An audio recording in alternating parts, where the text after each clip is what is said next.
Hey guys, Addict Cyclist here with a joint review video of a Trek Allant 9.9S 2021 model. We're going to go through the bike today with the more or less experiences. We're not going to go too much into spec here. You can find that on Trek's website. But basically we're kind of going to review who this bike is for, who shouldn't buy this bike, some of the modifications that were made to make it more comfortable or more user-friendly in terms of position and overall feel. Some accessories that were used for this commuter bike. And so my friend's going to kind of walk us through here his experiences and some of the modifications that were made. So.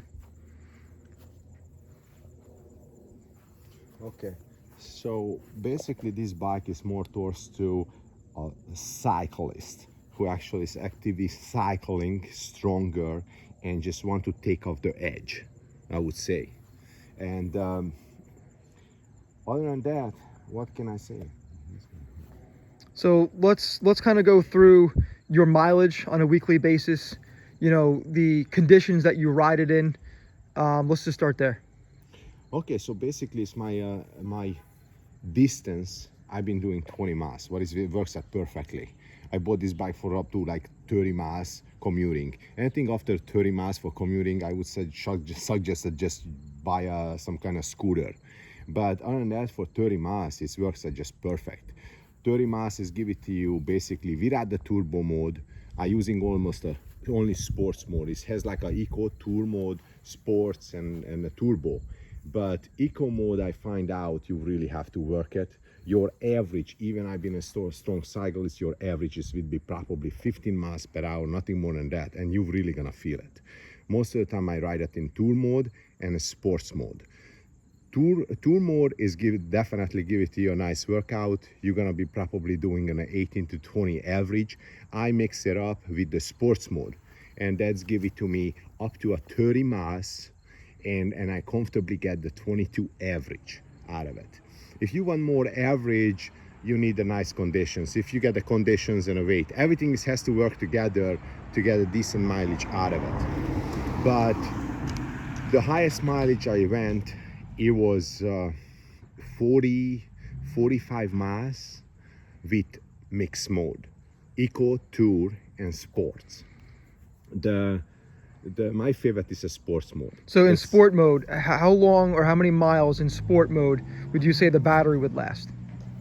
Maximum 30 miles. 30 miles in sport mode. And what is the average speed in sport mode? I am 175. You have to take consideration. The bike is a 50 span. I am a 175. Most of my loads are like 15 pounds, extra load, lunch, and carry-ons. So that's give it to me 30 miles. 30 miles. 30 miles. And then, let's just say someone has some headwinds and they want to put it in full turbo. How what's the mileage that they can get out of a turbo mode, which is basically the top mode? I would say between 20 and 25. So that's it. That's it. So you have to be a pretty strong rider then to kind of push this bike, in sport and touring, to get the mileage out of it. Definitely. If you just a regular schedule bike rider and you just go for the miles and then you don't want to push it and you put it in a high cadence, the bike is really likes about 75 to 85, the cadence. Basically the average cadence for cyclist that rides on. But this bike is really like it, and you really enjoy it when you get it in that 80 cadence is just a favorite. You get the mileage, you get everything all together, but it all depends what you're looking for. I personally like to have the speed with that and get comfortable, take off the edge of my legs. It comes to the hill, switch it up for the sports mode, and you just keep continuing pedaling. So I see that there's been a few upgrades from stock. So what were some of the upgrades that were done, and what were some of the reasons that you've done them?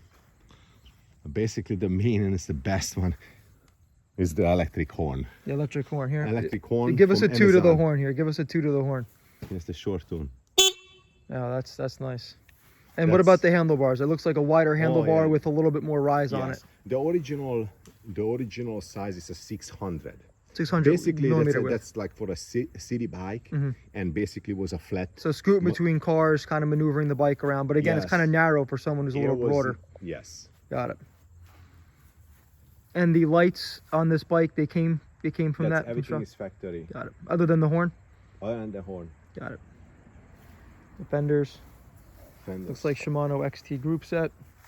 And it looks like you have a aftermarket seat post with some Yes, a setback. 20 What is the reason 20. for the setback? For my preference. This So, bike, it's a medium. Mhm. I'm 175 millimeters, I 5'9" basically, almost 31 inseam. Suggested size for me, it was a large, but I find out I better to be going for the medium and just made some small modifications on a seat post and everything, and I feel much comfortable on this bike. now when I first saw this bike, you had a Bontrager a saddle set up. Yes. You know, a saddlebags over Panniers. each side, right? So Yes. what was one of the reasons why you removed that and went with this toe peak compact bag, That was so much extra drag. extra drag? Yes. And you felt that? I felt it, definitely. I felt that most likely when it was like on a headwind. Got You it. have to take a big consideration what you carrying, headwinds and hills where you riding it. Mm-hmm. But you definitely can get out of it, like mix it up a 30 miles and you're gonna have like a 22 average. My average is most of the rides is 22. So 22 using touring mode, Touring and 85 sports. cadence, 85 cadence. Yes. Got it. Yes. So how is the comfort on this bike? Obviously it's a rigid, but it looks like here the way that they designed it, there's some flex, I'm sure, in the carbon. Is it pretty comfortable to ride? Yes. Yes. Assuming the size of the tires too. Yes. It is very giving. I mean, it's like, you know, first I use a higher pressure and everything, but right now it's my front. It's on 24. On a rear, I'm using 27 PSI, and I find it out it's very good. It's pretty comfortable. If you are a more city rider, I'm in the suburbs, so I'm riding it in a very nice and Smooth roads, right? So it with a doesn't little bit of really rollers. affect me. But if you are in a city and with a lot of cuts and holes in the road, I would say it can get uncomfortable. So you need some kind of suspension seats and something else to use it. The other model would be nice with the front shocks. But I wasn't looking for it because it's like I know my conditions, I know the area where I'm riding. So basically, in summary, I mean, this bike is basically a commuter bike built for a cyclist. You obviously, there's no throttle on it. You have to ride it, you have to pedal it, and you're pedaling 50 pounds. So, you know, the user and owner would have to be conscious of mileage, the mode that they're in, you know, any additional drag being used, which obviously will drain the battery more and your output higher. Yes, I am a strong cyclist and I really don't use the eco mode. It definitely, you get the work out. So if you do a physical work or you had a hard day and cycling just a regular your road bike, you definitely not gonna use it in eco mode. Yeah. No, it's a sharp looking bike. I mean, I don't have any experience riding it, you know, just up and down the block, and I was impressed with the power of it. But I would be in turbo mode running this battery down real quick, just for the pure fun factor here. So probably just only 25 miles in turbo. I never tried it. I have no interest because my personal opinion, a sports mode is plenty enough. Sports mode is plenty enough, give it to you plenty enough power, and a turbo mode just kills your battery. I never really needed it. If you were to say one or two things that should or would be considered an improvement, where would you start? That's one thing is bothering me. Basically, the shifter, when you shift, it is loud. It's like a gunshot going off, changing the gears up and down. And it's no matter if you put power down or no power or what mode you have, it don't matter. It sounds very clunky. Sounds very clunky, very harsh. I mean, in a price point, this bike, it should have some kind of low end DI2 or something on it. For the price point, this it bike, looks like it has a should shadow has type an electrical shifter. XT Should be. rear derailleur here. Yeah. So the motor is extremely quiet. I mean, it's quiet. You don't hear it. I never. I've ridden it behind you. I don't hear it at all. It's really good. It's really, really good. The Didn't you mention that there was an issue with the light? Oh yeah. I mean, it's like you get the app, you get everything, but you cannot control the light. The only control you have, yes, for safety, the light is on all the time. Well, it's a great thing, but you only can control high beam, low beam. You cannot turn it off, and it's no strobe effect. Got I it. bring it into the dealer. They can't do nothing about it because it's not in a program, so you can change it up. And you get this Bosch head unit, the display, it should be give it to you much more where your battery percentage you add, and it's such a small number so you don't even see it. So the ergonomic designs on it, the display is absolutely is not functional. You get the iPhone holder, but you can put it down, you can go any size in it.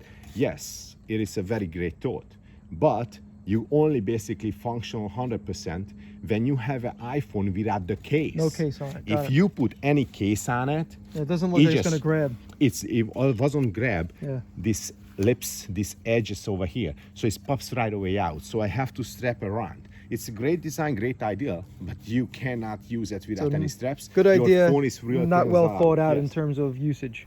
You get the app, and you can do nothing in the app either. Yeah. You can switch the lights. You can basically it's nothing, very basic. So in summary here, this is a great bike for a cyclist who's looking to commute, add extra mileage without having to put the extra mileage, on your legs and fully. Although, basically you are pedaling this bike, so don't take it too lightly. You do have to pedal this bike, and it will support you, but it will not do the work for you. It definitely not. One of the things that we would do is, please feel free to, ask any questions in the comments. I think that's probably the best way to kind of sort through a lot of the things that maybe we didn't cover here that you might think of. Please like and subscribe. We'll do a follow-up video here. There's about 2,000 miles on this bike now, in a very short period of time. So we'll definitely check in with some updates in the next couple of weeks. Yeah, 7 weeks, 2,000 miles. Basically, it's no issue. Altogether, 80%. I really like the bike. Everything is all together. Everything is really working and it's functioning. Has some things, but some people gonna like it. I don't like it, but so far is that everything is very well. But it's definitely for, I would say definitely for people who really cycling. Other than that, if you are older and you want to take it easy, you need some kind Want a of bike with a throttle. hub motor and a throttle. Yeah. Other than that, this bike it just only moves if you really push it. Awesome. You can go steady and cruising 25 miles per hour, 25, 26, using just only a sports mode. If you have flat, you have basically no wind or a tailwind, it's great. So it's a lot of things that takes effect, how far you're traveling. And how fast. How We went fast on a you're group going. ride together with the two of us, and this bike tops out at 28 miles an hour.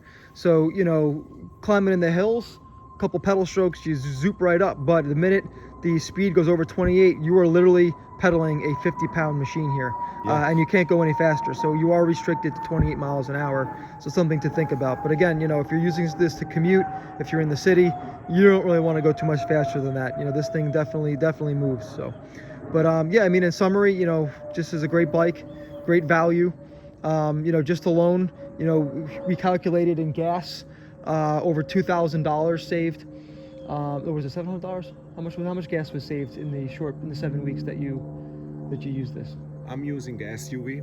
Yeah. I'm using an SUV with commuting, and there was like a 7 weeks. It's like $400. Oh, $400. Sorry. So $400 saved in gas in about 6-7 weeks, Yeah. alone. So My for all tank is like 24 gallons in a car, and it was like a $80 a fill up. So it came out like $400. Gotcha. That was in 7 weeks. Awesome. Well, again, we appreciate the view. Feel free to like and subscribe, and we'll be sure to make sure we follow up with any questions that are asked. So appreciate it. Thank you. Be well.